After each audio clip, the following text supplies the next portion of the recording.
구독, 좋아요는 요렇게에게 큰 힘이 됩니다. 사기에는 관상에 관한 이야기가 여러 차례 나옵니다. 너무나 정확하게 관상에 따라서 배신자가 되고 백성을 괴롭히고 왕도 되지요. 그런데 관상, 정말 믿을 만한 것일까요? 네 편의 동영상에서 소개하는 구천, 진시황, 유방의 이야기를 통해 관상, 어떻게 이해해야 하는지 21세기 시각으로 한번 따져 보겠습니다. 오늘은 첫 번째 동영상으로 배신자의 관상을 가진 구천이 관상대로 배신하는 장면을 소개하겠습니다.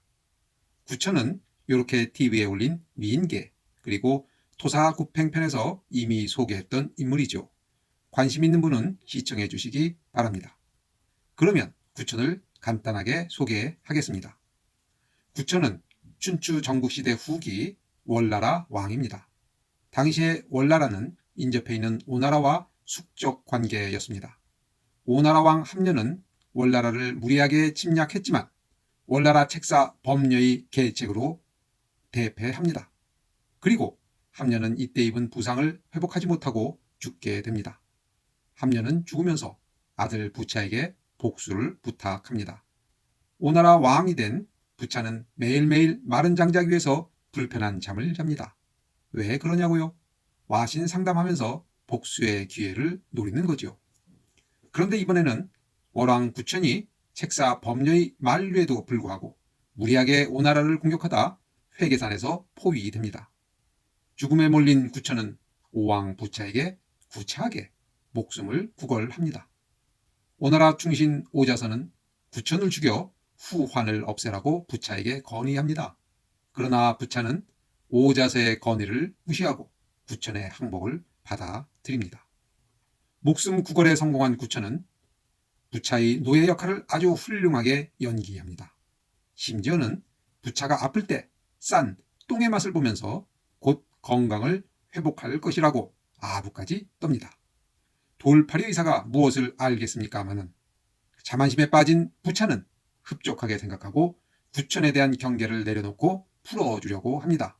이때 오나라 충신 오자선은 구천을 풀어주면 오나라에 큰 화가 미칠 것이라고 건의하지만 부차는 이번에도 오자서의 건의를 무시하고 구천을 풀어줍니다.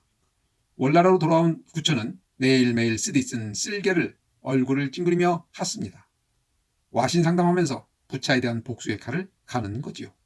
그리고 구천은 우연히 산속에서 발견한 미녀 서시를 미녀 간첩으로 만들어 부차에게 바칩니다.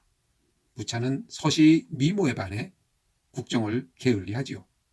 부차는 서시의 치마폭에서 흥청망청 지내고 오나라는 망해갑니다. 그리고 오나라 충신 오자서가 계속 부차에게 직언하니 직언을 듣기 싫어진 부차는 오자서에게 검을 내려 자결을 강요합니다. 오자서는 죽으면서 내 눈을 파내 동문에 걸어 놓으라고 합니다. 월나라가 동쪽에서 공격해 와서 오나라가 망하는 꼴을 오자서는 죽어서라도 보고 말겠다는 의미이지요. 오나라를 지켜주던 충신 오자서가 죽고 없어지니 월나라는 이제야 때가 되었다고 판단합니다. 월나라는 오나라 공격 명령을 내리고 무너져가던 오나라는 월나라의 공격을 막아내지 못합니다. 결국 부차가 자결함으로써 오나라는 망하게 됩니다. 월나라 승리의 1등 공신은 누구일까요? 당연히 범녀와 문종이지요. 그런데 범녀는 구천의 얼굴에서 배신자의 모습을 잃고 월나라를 떠나려고 하자 구천은 월나라의 영토 반을 줄 테니 떠나지 말라고 회유합니다. 그래도 범녀가 말을 듣지 않고 떠나려 하자 목숨을 거두겠다고 협박까지 합니다. 그러나 범녀는 구천의 회유와 협박에도 불구하고 조용히 월나라를 떠나지요. 그 후에 범녀는 월나라에 남아있는 문종에게 편지를 보냅니다. 하늘에 날아다니는 새가 사라지면 활과 화살은 쓸모가 없어 창고에 보관됩니다. 토끼를 잡는 개도 토끼가 없어지면 쓸모가 없어져 주인에게 잡아 먹힙니다. 구천은 목이 길고 입술이 검습니다.